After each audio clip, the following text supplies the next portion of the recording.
Good morning વિદ્યાર્થી મિત્રો, કેમ છો બધા? મજામાં? ધોરણ 9 ની અંદર ઇંગ્લિશ વિષય 9માના ઇંગ્લિશની અંદર મિત્રો આપણે 10 યુનિટ પૂર્ણ કરીને 11મું યુનિટ ચાલુ છે. 11મું યુનિટ એ આપણે અહીંયા 9મા ધોરણનું લાસ્ટ યુનિટ છે અને એ યુનિટ કર્યા પછી જે સપ્લિમેન્ટરી રીડર્સ છે એ પણ થોડાક જ બાકી છે. એટલા માટે સંપૂર્ણ કોર્સ આપણે લગભગ પૂર્ણ કરવા જઈ રહ્યા છીએ. તો હવે વેલ્યુ ઓફ ફ્લાવર્સ ની અંદર જેટલું બાકી છે એ આગળ કરીએ. ચાલો તો શરૂઆત કરીએ છીએ value of flowers. Last time આપણે કેટલાક ભારતીય યોગીઓની વાત કરી હતી. એના પછી છેલ્લેથી ત્રીજો ફકરો, Nanda Devi and Valley of Flowers National Park is the official name of this site. શું કહે છે? આ સ્થળનું અધિકૃત નામ Nanda Devi and Valley of Flowers National Park છે. It is designated as a center of plant diversity. તેને વિવિધ વનસ્પતિઓના કેન્દ્ર તરીકે માનવામાં આવ્યું છે. બરાબર. The Forest Research Institute in 1992 recorded 600 species of angiosperms Mongolia of flower plant and 30 pteridophytes unrolling frame in the valley surrounding. શું કહે છે? 1992માં ફોરેસ્ટ રિસર્ચ ઇન્સ્ટિટ્યૂટે આ વેલીના વિસ્તારમાં મેગ્નોલિયા ફૂલ છોડની 600 જાત અને ફર્ન હંસરાજ એની 30 જાતની નોંધ કરી છે. કેટલી જાત મિત્રો? 30 જાતની નોંધ કરેલી છે. કોણે? તો કે 1992માં ફોરેસ્ટના રિસર્ચ ઇન્સ્ટિટ્યૂટ છે એ લોકોએ. પછી The botanist discovered 58 new plants. વનસ્પતિ શાસ્ત્રના નિષ્ણાતોએ બીજી 58 જાતની વનસ્પતિ શોધી નવી. Many of these species are globally threatened. શું કહે છે? આમાંની જે ઘણી બધી જાત છે એ વૈશ્વિક સ્તરે ભયગ્રસ્ત ગઈ હતી. એટલે કે એ નાશ પામવાના આરે હતી, છતાંય આ નબળી જાતે ક્યાં વેલ્યુ ઓફ ફ્લાવર્સ ની અંદર. Next, in 1988 31 species of rare and endangered categories were identified in this park. 1988માં ઉદ્યાનમાં 31 પ્રકારની અસાધારણ અને ભયગ્રસ્ત વનસ્પતિઓને ઓળખી કાઢવામાં આવી હતી. Local village people are found to use 45 medicinal plant. શું કહે છે? જોયું?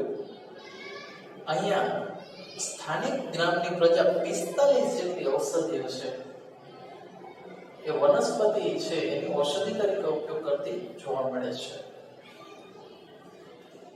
Brahma is the most famous flower for medical use and as a religious offering to the goddess Nanda Devi and Sunanda Devi. શું કહે છે?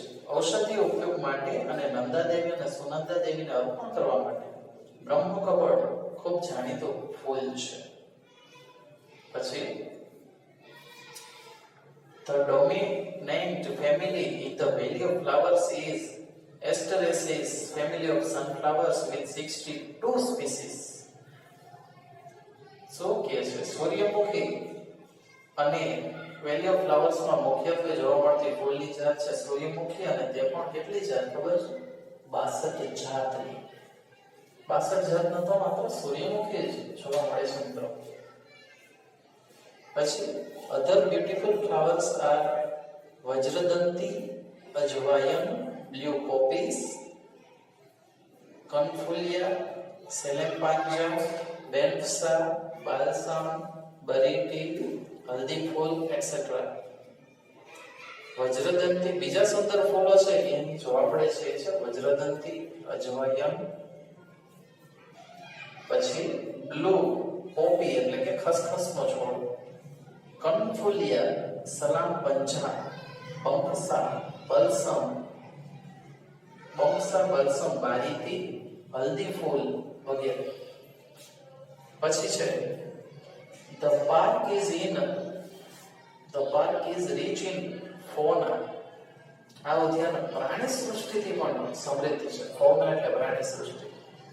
A total of 13 species of mammals are recorded and all of them are rare and endangered.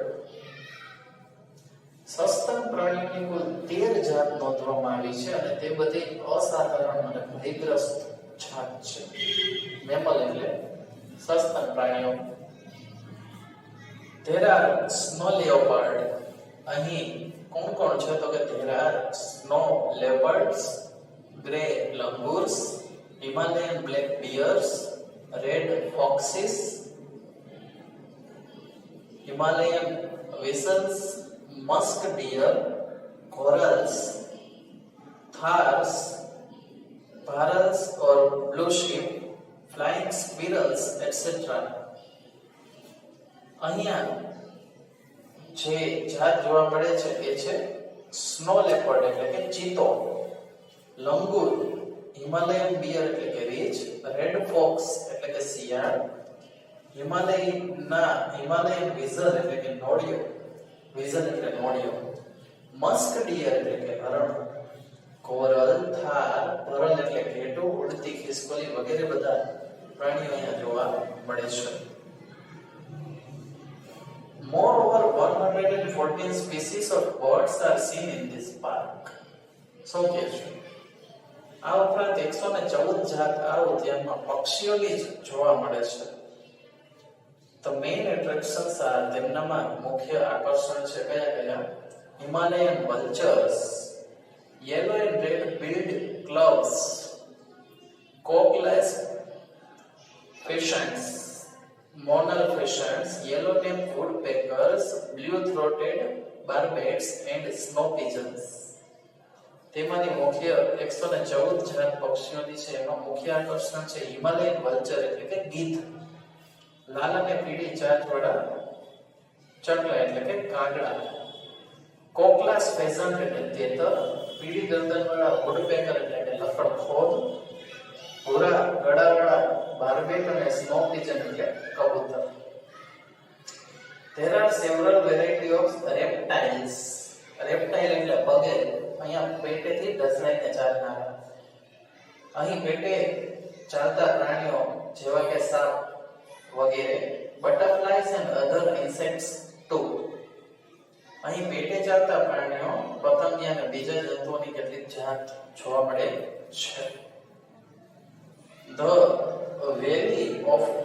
The valley remains covered with a thick blanket of snow during winter. શિયાળામાં વેલી બરફની જાડી ચાદરથી ઢંકાઈ રહે છે. It is in full bloom during July, August and September. July, August અને સપ્ટેમ્બરમાં અહીં ખૂબ ફૂલો ખીલે છે. This is the best time to explore the splendor of this magnificent place. આ ભવ્ય સ્થળના વૈભવને નિહાળવા માટે ઉત્તમ સમય છે કયો? જુલાઈ, ઓગસ્ટ અને સપ્ટેમ્બરમાં અહીં ખૂબ ફૂલો ખીલે છે એટલે. Pushpavati river bed is spread 6 kilometers in the valley. Pushpavati નદી વેલીમાં 6 કિલોમીટર સુધી ફેલાયેલી છે. ઘણી મોટી છે મિત્રો. Its water bifurcates the valley into two parts. તેનું પાણી વેલીના બે ફાટા કરે છે. Dewdrops on flowers, the rhythmic sound of water, rich flora and fauna, and delightful breeze of cool air are waiting for you. ફૂલો પરના ઝાકળના બિંદુઓ, પાણીનો લયબદ્ધ અવાજ, સમૃદ્ધ વનસ્પતિ અને પ્રાણી સૃષ્ટિ અને ઠંડા પવનની આહલાદક લહેરો તમારી રાહ જોઈ રહ્યા છે. Listen to the call of the valley and the dream of walking through the valley with your friends. વેલીના આમંત્રણ સાંભળો અને તમારા મિત્રો સાથે વેલીમાં ફરવાનું સ્વપ્ન જુઓ. તો મિત્રો અહીંયા વેલી ઓફ ફ્લાવર્સ એટલે કે 11મું યુનિટ પણ આપણે પૂર્ણ કરી લીધું છે. હવે